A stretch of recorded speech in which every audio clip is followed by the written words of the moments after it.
What if we get into some deep revisioning sequence and like we're doing a few rounds of revisions? Because that can happen too. So then it's just like, okay, am I willing to commit to possible, 4 rounds of revisions if I don't nail it this first time? And then if the answer is no, then I'll just say no.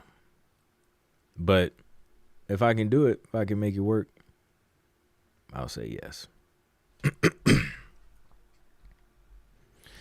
So yeah, definitely got to think about that, man. Or it's like, is this going to push whatever I'm trying to get done back more?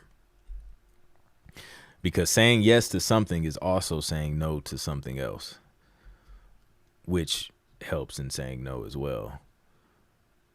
Or you can flip it, and saying no to something is saying yes to something else. So that's how I like to think about it.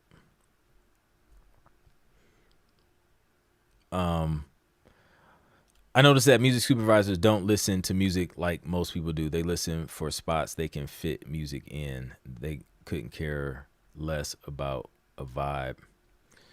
I think it depends. Like, I think the vibe matters.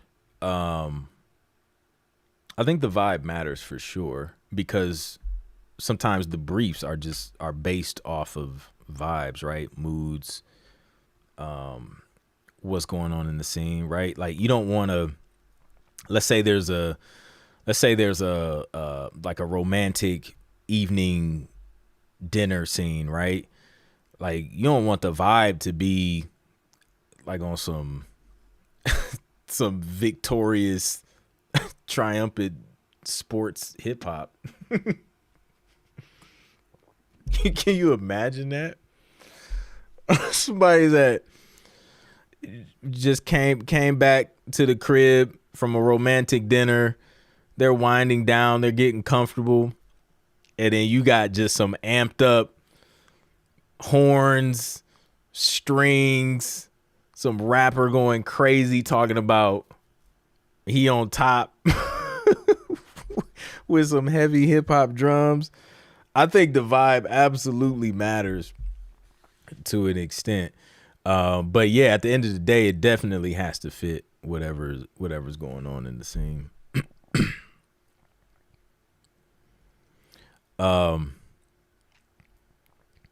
When the library say no particular deadline, you work at your own pace, would you try to knock that project as fast as you can?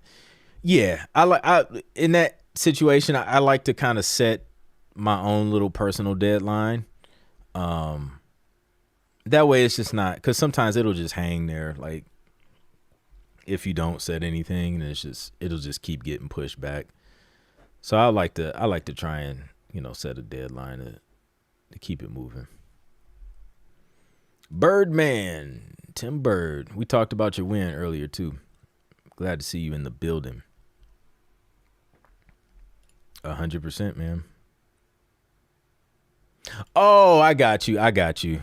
No, yeah, facts. That's a fact. No, I agree with you. My bad.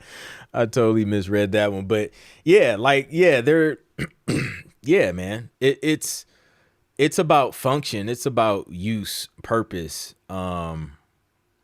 Like, where can is this? Yeah, you're right. You're 100% right. Oh man, 100%.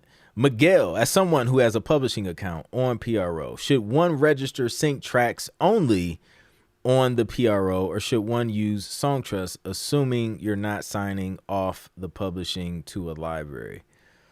Yeah, you can do that if you're not. So you're the publisher, right? And you're pitching your own tracks, let's say, to a sync, a music supervisor or agent, and you're keeping 100% publisher's share of everything. And you have no plans on signing that to a library.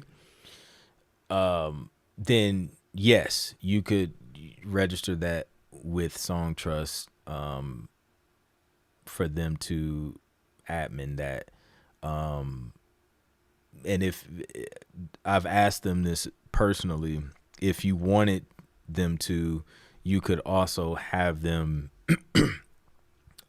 collect on your behalf if you wanted to, in terms of like the upfront sync fees and things like that. But yeah, 100% you can do that.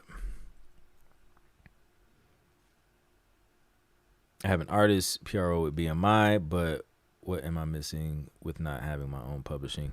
So only time you're missing something is if you're not partnered with a publishing company, right? Which is are also music libraries.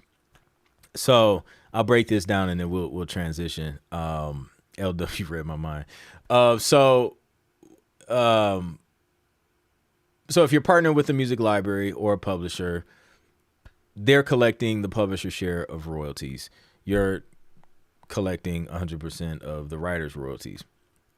If you don't have a publisher and you're publishing yourself and you're going directly to, let's say, a music supervisor or something like that, I don't know. Now it's kind of tricky too, because you also have like some of these production companies they've started publishing companies to keep publishing, and they've knocked some publishers off of the publisher share of royalties, which creates weird things. But that's a different topic for another day. But if you're pitching directly and you don't have a publisher that's collecting publisher share of royalties, that's when your publishing company could come in handy.